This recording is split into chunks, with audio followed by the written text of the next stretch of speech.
শুধুমাত্র চালের গুঁড়ো দিয়ে কিভাবে সরু চকলিগুলো করছি পাতলা জালিদার, সেটাই তোমাদের সাথে আজ শেয়ার করব। কিভাবে চালের গুঁড়োটা মাখবো। এই যে চালের গুঁড়ো নিয়েছি, কড়াইয়ে জল বসিয়েছি অল্প একটু গরম হওয়ার জন্য। আর এই দেখো একটা মূলো কেটেছি, আমার ব্রাশ, তেল ব্রাশ করব সেই জন্য। তো এইভাবে একটা একটা ব্রাশ তৈরি করি, যেদিন যেটা পাই কাছে, হাতের কাছে। কোনোদিন বেগুন, কোনোদিন মূলো, কোনোদিন কপির ডাঁটা, এই হচ্ছে আমার ব্রাশ। নমস্কার সবাইকে, কেমন আছো সবাই? আশা করি সবাই ভালো আছো। পাপিয়া কি নতুন ব্লগ ভিডিওতে স্বাগত। তো প্রথম থেকে শেষ অবধি ভিডিওটা দেখার অনুরোধ রইল। তো কিভাবে চালের গুঁড়োটা মাখছি আমি সেটাই তোমাদের সাথে শেয়ার করছি, যাতে না ফেটে যায়। পিঠেগুলো তাওয়ায় দিলে ফেটে যায়, যাতে না ফেটে যায়। তো জলটা আমি গরম হতে দিয়েছি, তারপরে পরিমাণ মতো নুন দিয়ে দিলাম। আর একটা বাটিতে আমি শুকনো চালের গুঁড়ো নিয়ে নিয়েছি। এটা আমার মানে মিক্সিতে বাটা চালের গুঁড়ো ভিজিয়ে, শুকনো যদি চালের গুঁড়ো কেনা হয়, কিন্তু এরকমভাবে মাখা যাবে না, তাহলে চালের চকলিগুলো উঠবে না। ওগুলো মোটা মোটা হবে, ভালো লাগবে না খেতে। ওটা গরম উষ্ণ গরম জলেই মাখতে হবে। তো আর এই ভিজে চালের গুঁড়োটা এইভাবেই মাখলে চালের চকলিগুলো খুব নরম তুলতুলের হয়, আর ফেটে যায় না। একদম পাতলা, যত পাতলা বানাতে পারবে তত পাতলাই হয়। তো চালের গুঁড়ো বাটিতে এক বাটি শুকনো নিয়েছিলাম, তারপরে ঠান্ডা জল মানে নর্মাল জল দিয়ে গুলে, গরম জল যেটা ফুটছিল কড়াইয়ে সেটাই দিয়ে দিলাম। সেটা দিয়ে একদম পুরো মাখনের মতন করে নিলাম। এই দেখো একদম পুরো পুরো হয়ে যাবে চালের গুঁড়োটা। তারপরে নামিয়ে দেব এবার। তো এটা সঙ্গে সঙ্গে ওই বাকি চালের গুঁড়োটা দেব না, একটু ঠান্ডা করে নেব ওই চালের গুঁড়োটা। কড়াটা নামিয়ে এই যে যেটা পায়েসের মতন হয়েছে, এই মানে চালের গুঁড়োটা আমি ঠান্ডা করে নিচ্ছি, একটু ফেটিয়ে নিচ্ছি ভালো করে, যাতে তাড়াতাড়ি ঠান্ডা হয়ে যায়।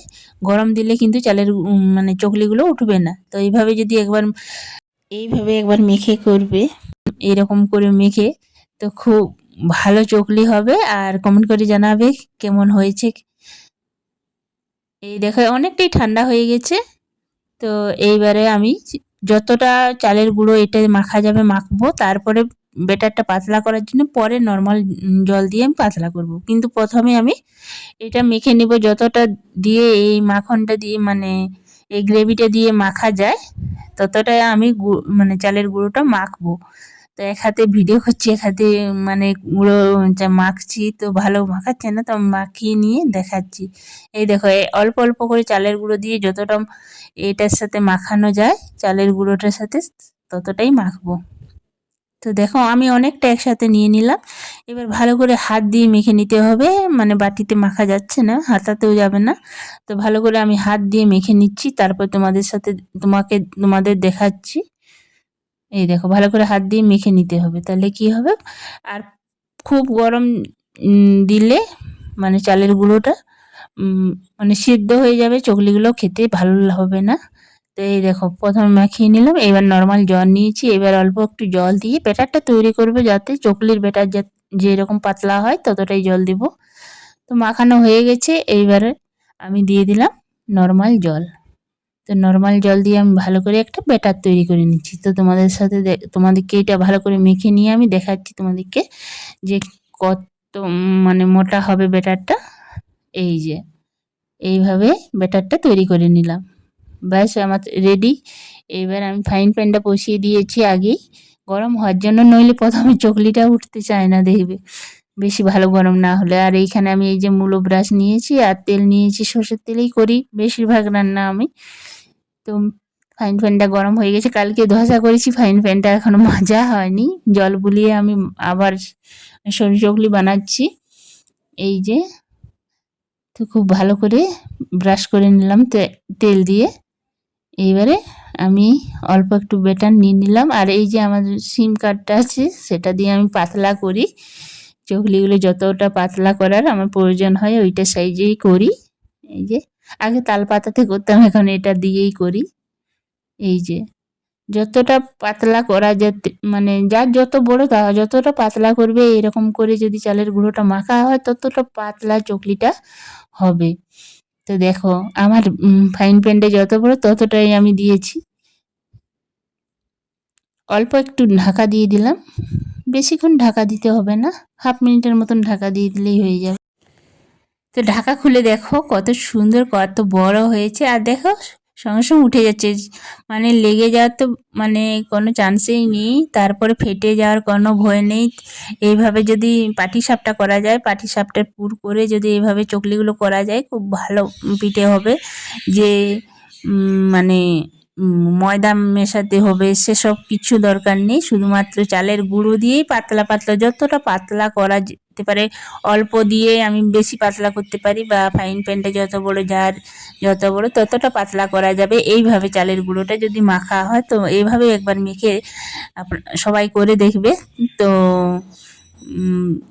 তারপরে বলবে যে হ্যাঁ এইভাবে চালের গুঁড়োটা যদি মাখা হয় তাহলে চকলিগুলো কতটা পাতলা হয় এবং একটাও ফেটে যায় না। তো একটা একটা আমি তৈরি করে নিচ্ছি।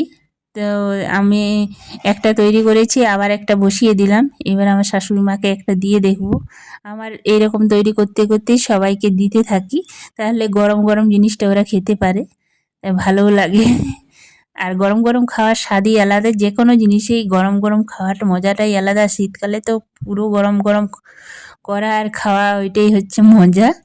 তো তার জন্য আমি সবাইকে দিয়ে দিই গরম গরম, যে যতটা পারে পেট ভর্তি করে খেয়ে নেই, তারপরে অল্প একটু খেলে রাত্রে কেউ খায় কেউ খায় না, সন্ধেবেলা একবার পেট ভরে সবাই খেয়ে নেয়। তো একবার পেট ভরে খেয়ে নিলে গরম গরমটা, তারপরে যে যতটুকু পারা হয় মানে অন্য খাবার খাওয়া হয়। তো দেখো আমার দেখতে দেখতে একটার পর একটা কিন্তু সরু চকলি হয়ে যাচ্ছে ফটাফট, মানে এক আধ মিনিটের মধ্যে আমার ঢাকা দেওয়ার মধ্যে চকলিগুলো তৈরি হয়ে যাচ্ছে।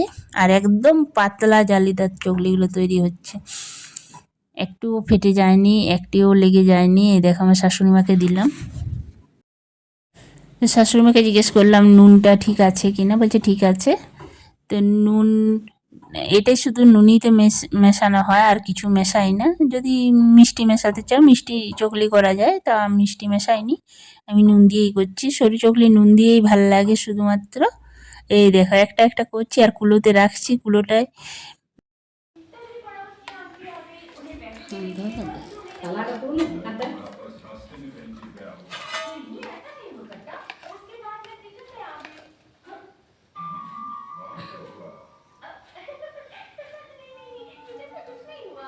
বাস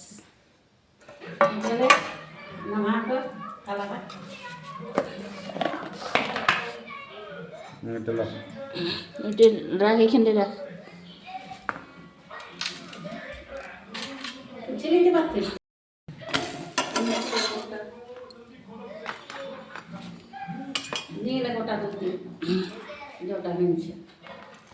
গরম গরম খা, গরম গরম কেমন লাগছে বলি যা। তো আমার কুলোটার দিকে দেখো, একটা একটা রাখছি, একটা একটা গায়েব হয়ে যাচ্ছে। তো কুলোটা এখন ভরবে না, এখন সবাই একটা একটা গরম গরম করে খেতে খেতেই কুলোটাই ফাঁকা হয়ে যাবে, মানে কুলোটা দেওয়া মাত্রই ফাঁকা হয়েছে। কুলোটায় নামিয়ে রাখছি তো একটা একটা গায়েব হয়ে যাচ্ছে।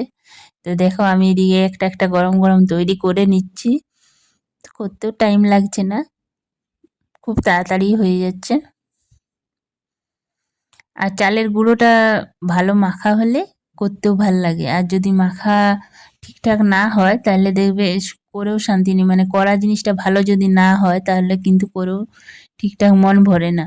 এই দেখো, তা আগে আমি কিছুতেই পারতাম না, তারপরে এইভাবে আমার শাশুড়ি মা শিখিয়ে দিয়েছিল, সেই দেখে আমি এইভাবেই চালের মানে চকলি করলে এভাবেই ব্যাটারটা তৈরি করি। এই দেখো একটা একটা করছি, একটা একটা রাখছি, আর কুলোর থেকে গায়েব হয়ে যাচ্ছে। তোমরা কুলোটা একবার দেখো, দেখো একটা একটা রেখেছি, একটা একটা গায়েব হয়ে যাচ্ছে। এই দেখো, আর খেতেও খুব ভাল লাগে সরষে চকলি। আর গুড় দিয়ে তো বলার কিছুই নেই, খেজুর গুড়, মানে শীতকালের খেজুর গুড় আর সরু চকলি গরম গরম হলে তো আর কিছু চাই না। এই যে আমি ব্রাশ করছি একবার করে তেল দিয়ে, তারপর এই দেখো কুলোতে ফাঁকা হয়েছে, কুলোটা লক্ষ্য করো তোমরা সবাই, কুলোটা একবার একবার দিচ্ছি, কুলোতে রাখছি আর গায়ে মানে ফাঁকা হয়ে যাচ্ছে। এই যে, আর আমি তাড়াতাড়ি করে তৈরি করে নিচ্ছি একের পর এক। এই যে এই দেখো আমার সব চকলিগুলো করা হয়ে গেছে। তো কতগুলো চকলি হয়েছে আর অনেকের মানে বাড়ির সবারই প্রায় খাওয়া হয়ে গেছে, আমার বরের, আমার 2 ছেলের, আমার শাশুড়ি মায়ের। তো এবার আমি খাবো, তো তোমাদেরকে দেখাচ্ছি যে কতটা পাতলা হয়েছে আর কতটা নরম হয়েছে। ফেটে যাবে না, 2 দিন রাখো এই চকলি যে মানে নরম থাকবে, ফেটে যাওয়ার কোনো ভয় নেই। এই দেখো, আর তার সাথে যদি থাকে এইরকম খেজুর গুড়। তো ভিডিওটা এই পর্যন্ত, সবাই ভালো থেকো, দেখা হবে নতুন ভিডিও।